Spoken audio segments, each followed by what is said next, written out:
Hello, everyone, and welcome to the Select Generation podcast. Today, I'm joined by Jason and Tyler from Best Buy Soccer, and we're going to have a talk about, football, get to know people in the footballing world like usual. I'm excited to talk to these guys because they've got some exciting projects coming up.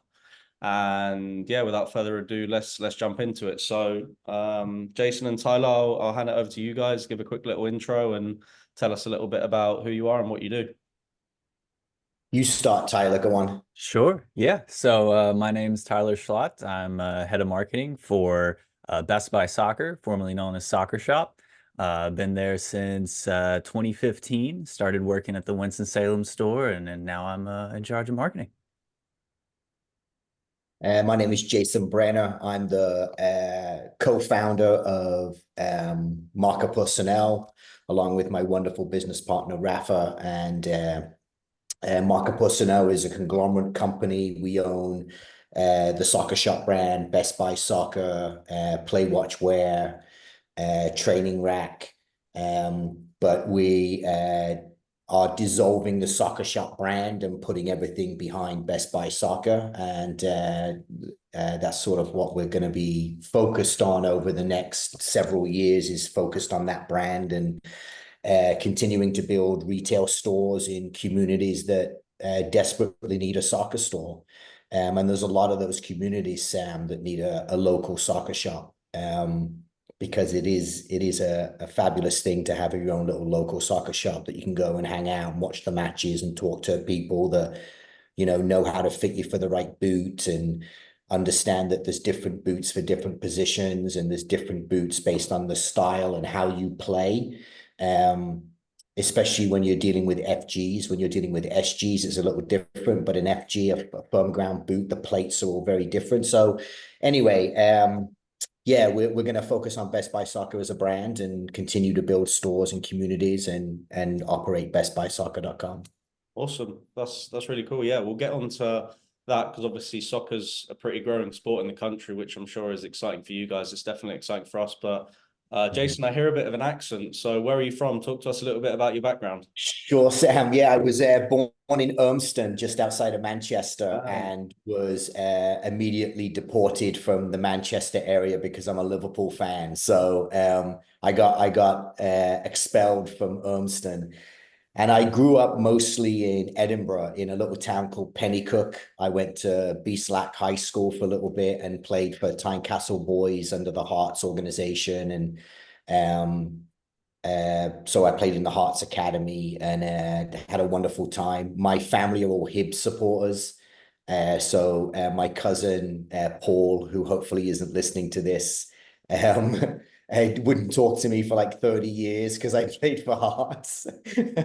So I think you're from the UK as well, Sam, and anyone in the States, if you're a Scouser and you live in the Liverpool area and your family's a Liverpool fan, but you end up playing for Everton, your family will disown you. I mean, they don't care that you're playing professional footy.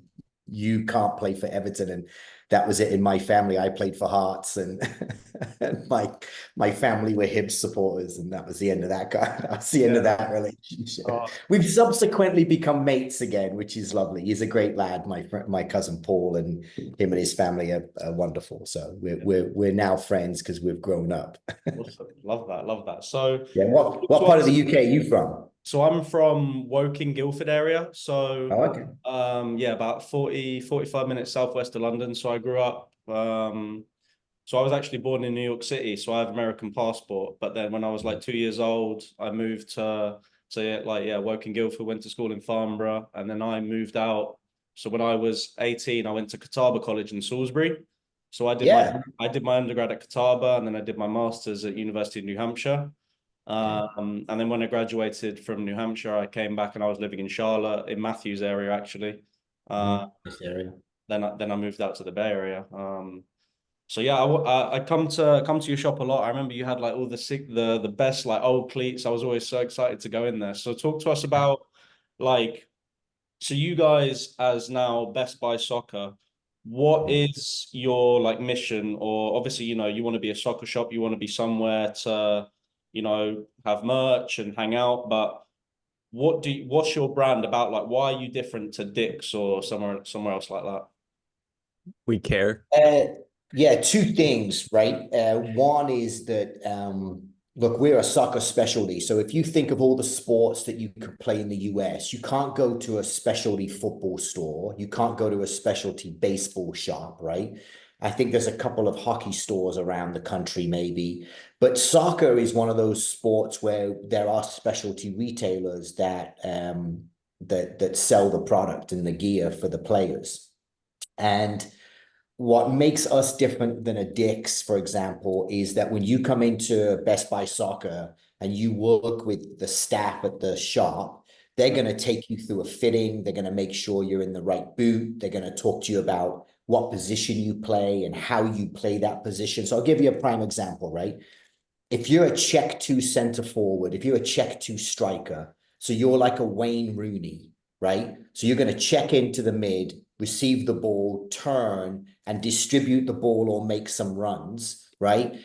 A Nike Mercurial Superfly is a terrible boot for you to wear in playing the striker position that particular way, right? Now, again, when you're dealing at the pro level and you're wearing soft grounds, SGs, well, it doesn't matter, right? The studs are much longer. They're all patterned the same way, basically. They're playing on exceptionally great surfaces that are incredibly soft, spongy, and wet.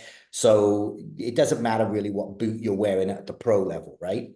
But at the amateur level, at the youth soccer level, high school level, collegiate level, and even at the MLS level, because some of them are playing on turf, it really does matter what the plate is on your boot.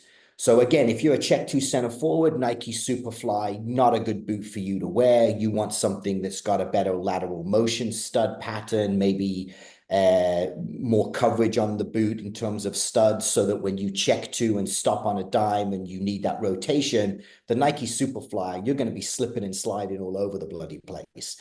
Now, if you're the go-to center forward, that the ball's going over the top, you're making runs, or the center mid's making those little slot passes through the alleyways, then yeah, Nike Superfly is a great boot for you. You're a north to south runner. And we often talk to the lads that come in and the girls that come into the shop, like, you know, the Nike Superfly, like it's a big boot, right? Everyone wants it, right? Well, who was that boot mastered after? Well, it was mastered after Cristiano Ronaldo. Do you ever see that bugger defend? And like, he's not checking two, like he's always running onto the ball, out wide, cutting.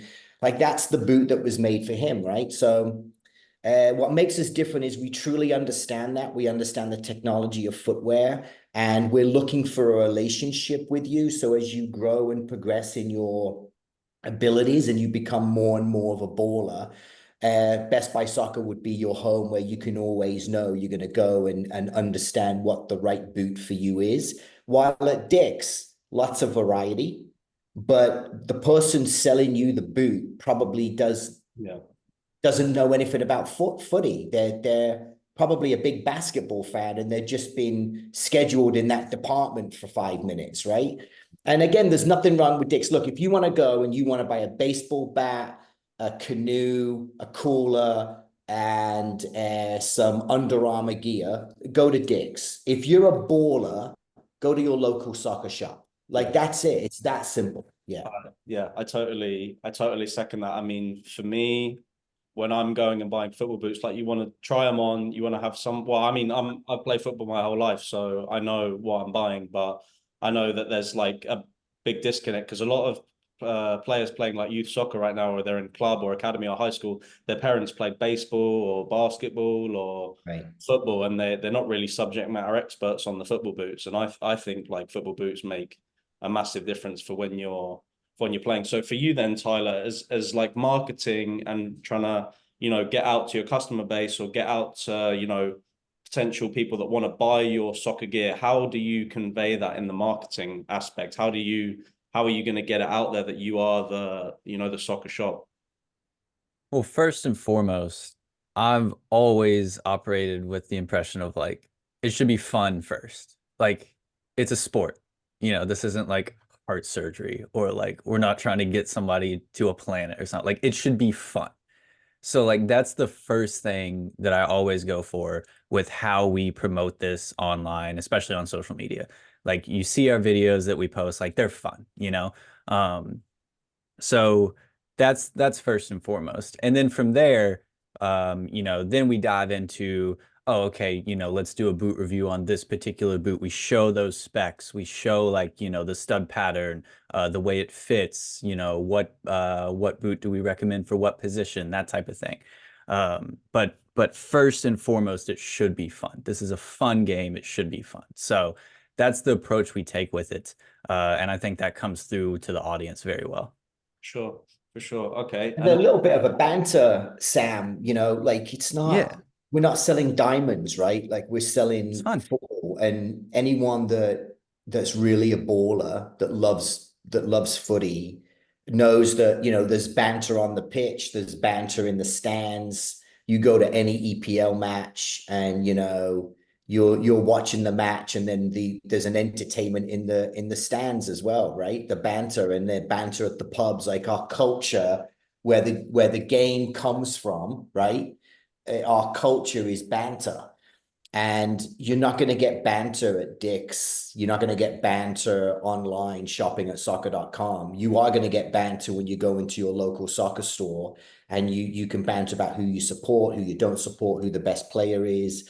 And I think having that connection with you know, experts in the marketplace or experts in the category that you're interested in is really, really important, because purchasing a pair of soccer boots today is not, the cost of entry isn't $12 anymore. I mean, these boots are retailing for $280, $300, right? And so that's a fair chunk of change that's coming out of your pocketbook. And so don't you want to make sure that the $300 you're spending is really the correct boot for you to wear? I can't tell you how many defenders come into Soccer Shop that are wearing, you know, the you know, central defenders are wanting Nike Mercs, or they're wanting, you know, the Adidas Speed shoe, or the, you know, the remember that Puma shoe that, you know, was the lightest boot ever, and you had to sign a paper that said it's only good for 10 games because it will just disintegrate. And we had like bloody 6'2" defenders coming in going, yeah, I want that boot because it's really light, I'll jump higher. And we're like, no, go to the gym and do squats, then you'll jump higher. There's no boot that's going to make you play better necessarily, or certainly not jump higher. So I think where we become grounded is in that knowledge and that sort of foundation of understanding of what the boots are meant for. And we try to get that across, and Tyler does a fabulous job of exemplifying the personality of Best Buy Soccer, which is, you know, when you come into Best Buy Soccer, Sam, and you pick up a soccer ball, right? So in our shops, if you want to kick a soccer ball, you kick a soccer ball. Like that's what you're there for. Like you should kick a soccer ball, right? But we also have this fun with our customers where if you come in and you pick up the $180 EPL match ball, right? Which is a lovely bloody football, and you're going to pick it up and you're going to kick it. The first comment from our staff is, you better be a baller. Like you can't kick that ball if you can't juggle and do around the world, right? Like you need to put the ball back. You don't deserve that ball, yeah. Yeah, you don't deserve that ball. Exactly. Like here, pick up the $60 ball. That's a good ball for you, right? And we've noticed is that 99% of footballers, most ages, have that level of banter in them. They have that level of understanding, like, yeah, I'm being wound up, right? Like it's a wind up. And I think that that's what differentiates us from our competition in the marketplace, is I think we are, and this is a really important word, I talk to Tyler about this all the time, we are authentic to who we are, right? We love this beautiful game. We really try to understand the equipment that we're selling and how that can affect you as a player. And we're very, very authentic about that, incredibly authentic about it. I think that's really important, honestly, because that's kind of with us at the agency, we're trying to be honest with our players and be genuine, because, you know, compared to a lot of our competition, there's, you know, in the agency world, there's a lot of, you know, false promises. Like, for example, you probably aren't going to tell your players that this boot is going to make them score 30 goals a season. I'm not telling my players that you sign with us, we're going to get you a college offer. Number one, because I can't, because the NCAA, but also it's more like I can help you, and I can give you the connections, I can advise you, I can mentor you. You got to make it happen. It's probably the same with the cleat. I can give you the cleat, I can support you, I can give you the info, but you're the one in the cleat, wearing the cleat, that's going to make it happen. So I think that, like, kind of the being genuine, being authentic, and really like being knowledgeable and sharing the information. I think, like, when I go and buy a pair of football boots, I'm like, I'm buying this cleat because, like, there's always a reason why. So when you have like someone coming in that's asking a load of questions, is it like, oh, well, for example, if you're hiring someone to work in the shop, do you have like a test you put them through, or do you just ask what level they've played at? Or, like, for example, if I wanted to work at Best Buy Soccer, how do you confirm that that person's knowledgeable about the game? Well, you couldn't work at Best Buy Soccer, Sam. You have to be incredibly good looking to work at Best Buy Soccer. See, I can juggle a ball though. So there you go. So Well, that's an example of banter, right? That's why they moved me out of the like, stores. where, you know, like growing up and going to the local pub with your mates, that's the banter that you have.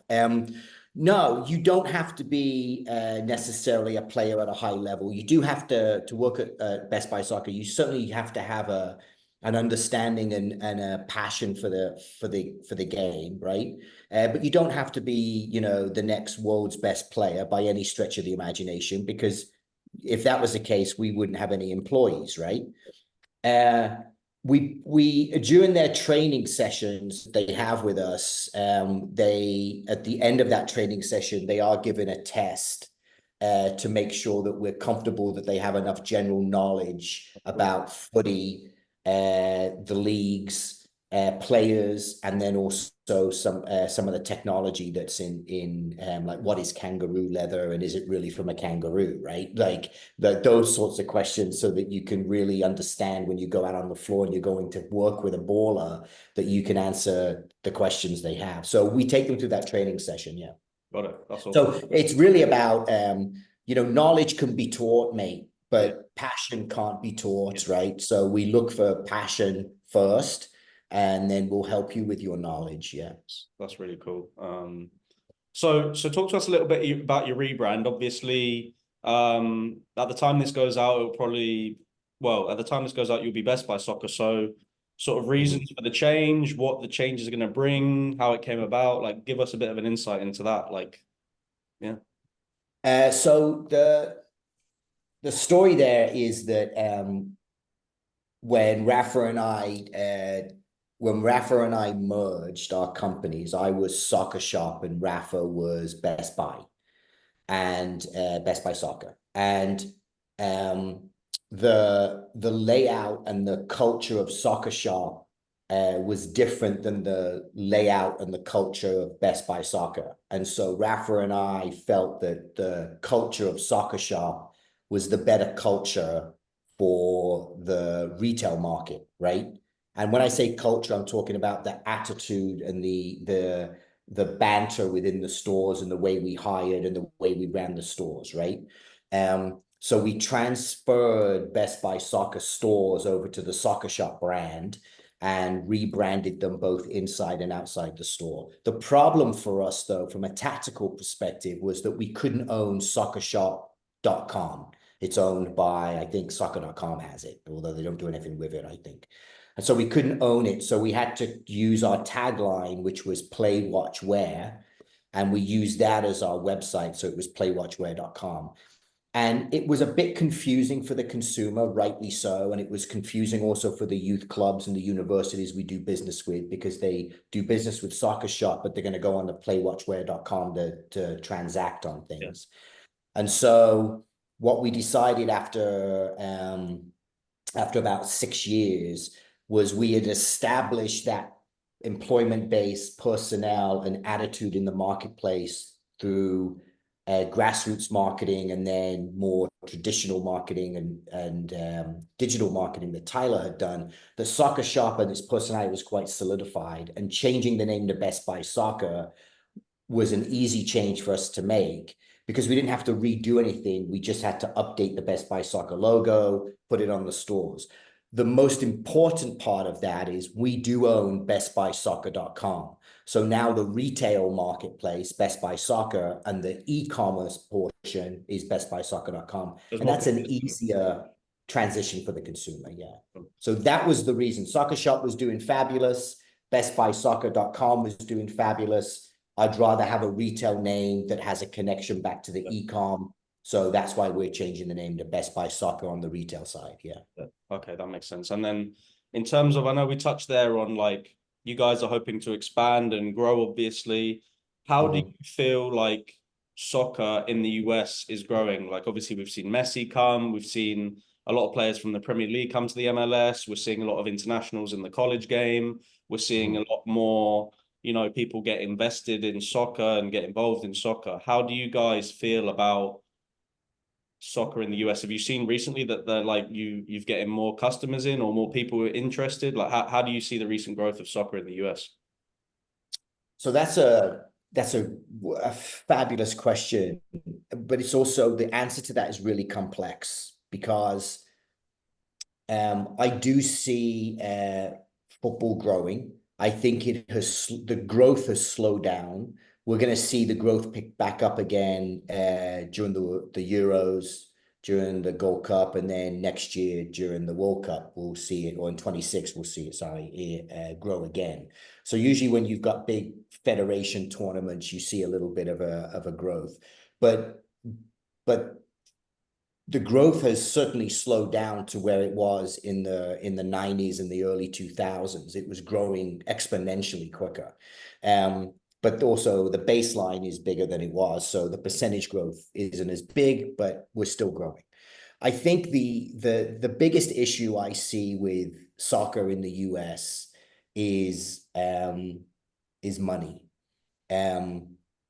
Is that you've got these youth clubs that are charging a fortune for these kids to play. We're selling them on, you've got to play at the ECNL level for a college coach to look at you. And your dream is to go to college and get a college scholarship. And I'll tell you this really quick story, and I'm sorry for the long answer, but I think this is pertinent. I was lucky enough to be friends with Jay Vidovich, who was the coach at Wake Forest University. And Jay, there were 2 stores in Winston-Salem where Wake Forest is located. There was Soccer Shop, and there was another store called Soccer Unlimited. And Jay, Soccer Unlimited had been around for 20 years, and Soccer Shop was brand new. And the day we opened, Jay came into the shop, met with me, and said, just want to let you know, I think it's wonderful. We now have 2 stores in our community. We're growing. Jay had just won a national championship a few years earlier, was very indoctrinated into the local soccer community. He would go to the youth clubs, regardless of the club, and say hi to the kids. And so he came in, shook my hand, said hello, and he split his business evenly between both of the stores. And I thought that was a really beautiful thing to do. And he came to our store one night and had a question and answer session with mums and dads. It was quite an honor for the Wake Forest soccer coach to come and chat. And one of the questions that was asked of him was, hey, my son, you know, plays at, I think at the time it was like he plays, you know, Region 3, and he, you know, is a really good player and he wants to get better and better and better. And, you know, what advice would you give my son on getting a scholarship to play college? And Jay's response was, get him a tutor, because he has a better chance of an academic scholarship than he does of a soccer scholarship. And you had mentioned that your competition, Sam, you know, sort of like dangles this carrot in front of these kids, like, yeah, work with us and we'll get you a scholarship to college. And what I tell kids when I was coaching them is, your competition for a college scholarship isn't the kids on this team. It's not the kids you play against. These college coaches at the D1 level are going around the world to find players. So there's a kid right now at PSG Academy who's 17 years old, and he is a baller, but he's not good enough to play in the senior squad. but he'll come over to the US and play for UCLA for 4 years and get a free education, and right. And if you're the college coach at UCLA, you're going to get that kid. And I think what has changed is the youth clubs have become a factory of dollars. The MLS is the only professional league where the federation of that country doesn't run that league. So like the Premier League is ran by the FA. The FA is the Federation for English Football that generates the English national team. The MLS is not governed by US soccer. It's partially involved, but it's not governed by US soccer. The MLS is its own private entity. And so the amount of money at the pro level, the amount of money that they're not investing in their academies, the amount of money that youth clubs are charging parents for their kids to play, it's an incredibly expensive proposition today. And I worry that we've put so much money, it's costing so much money to keep this thing going, that the bottom may fall out of it. It's incredibly expensive, and we're really struggling, because where I grew up and where most of the best players in the world grew up, they started playing on the streets with a ball, with a piece of chalk, and they drew a goal on the wall, and like that, you know, they'd play pickup footy. I mean, you just play pickup. But unfortunately in the States, there's this mentality that I've got to play on Wembley Stadium every week. Like I've got to train on beautiful pitches. I've got to play on beautiful pitches. And the American youth soccer player, they look the part, Sam. I mean, they've got the beautiful boots and the socks all the way up past their knee, and they've got the tight fade, and they look like Cristiano Ronaldo, but they don't play like Cristiano Ronaldo. Well, that was gonna be so. Last question, because I know we're all tight for time, but last question. My question to you was gonna be, because a lot of our listeners are 16 to 18 and they want to go to college, right? So that story about Jay is great advice and insight. If you were working with your son or with a player, or if you were 16, 17 again, what advice would you give to a player that wants to play college soccer at any level, Division 1, 2, 3, NAIA, junior college? If you were 16, 17 again, what would you do? What would be your advice to someone that wants to play college soccer? I would say if the only time you're touching the ball is when you train with your team, you're not going to make it. So what did you do today to be better than all the other players in the world? Because that's your competition, right? It's all the other players in the world. So what did you do today, right? You train with your team Monday, Wednesday, Fridays, maybe, and then you have a match on a Saturday or a Sunday. All right, well, what did you do on Tuesday? What did you do? Did you grab the ball, put down some cones, work on overcrossing, lateral movements, juggling? Did you, get a can of spray paint and do a little circle, stand yourself in it, throw the ball up in the air, chest it down and bring it in that circle? Like, what did you do today to manifest your passion into a talent? And if all you're doing is training with your squad, that's not enough for you to differentiate yourself for these college coaches at any level whatsoever, because they can teach you a certain amount of skill when you're in college, right? They'll teach you some skill, they'll teach you some vision, they'll teach you some strategy and tactics. They can't teach you passion. And so if you don't wake up every morning and go kick some ass by training and working, well, then you're not going to get out of it what you put in. You're just not. You're going to put in very little, you're going to get very little.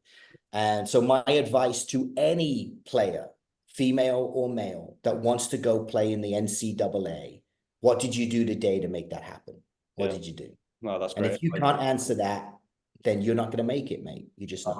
I totally agree with that. I mean, there's so many players that go to their practice and that's it, and they think they're doing enough, and they want to play at Wake Forest, they want to play at UCLA, and they don't do private sessions, or they don't just go out and kick a ball, or and they're not doing their homework, and their GPA is a 2.8. That's another massive piece too. So no, there's a coach, Sam, called Bob Rialso. He coached at Rutgers University.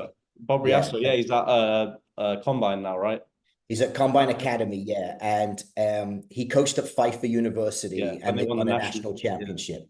And I remember, I'm friends with Bob. I'm very lucky that I'm friends with Bob. He's a fabulous guy. Combine's an amazing program, and so he was at Pfeiffer, and so we're chatting away, and he shows me the squad. He's starting 11, Real and Madrid. there wasn't one American-born player in that starting 11. There was Atletico Madrid, PSG. There was a couple of Sporting Lisbons. I think there was a Barcelona player, all from the academies that he had gone and brought into Pfeiffer and put this team together. And I think that the 16-year-old, 15-year-old, 14-year-old female or male that wants to go to college and play, if you're not hitting the weight room, if you're not running, if you're not doing swimming on your active recovery day to stretch your muscles, if you're not eating correct, if you're eating French fries and drinking sodas, every decision you make, you have to make it in honor of what your goal and your dream is. And if you don't put that work in, you're not going to, it's sacrifice. You don't get to go to the party on a Friday night with the rest of your mates. You just don't. Yeah. You got to, be at home and drink water and get to bed on time like that. You've got to treat yourself like a pro, even when you're 14 years old. No, I think that that's hard to do because there's a level of passion that's missing. It's funny you bring up that Pfeiffer team that won the national championship because my two best friends in the world were freshmen the year before that. And they left. They got there and they took one look at that squad and they're like, yeah, we're not playing here. We're not. They were the only two Americans on the team. They were like, oh yeah, we're never getting we're not getting playing time here. Yeah. And they were all fabulous lads, the guys. Oh yeah. Squad, yeah. And that kind of like I'm a product of this US youth soccer system. I grew up playing in it. And I can say from the time I started until now, it is vastly different. When I started, there were no teams in my area. We started a team and then a couple other age groups joined. So then we had a league. And there were five clubs in this league, or at our club. There were no clubs within a 45-minute drive to us. So every weekend we were driving a minimum 45 minutes to go play on like a cow field, essentially. Like it wasn't a soccer pitch. Like it was atrocious. And that was when I was in like, middle school. Then by the time I got to like high school, I was playing club in High Point for PTFC. And then that was like a step up. But like, yeah, what you were talking about, the money and the accessibility has been wild.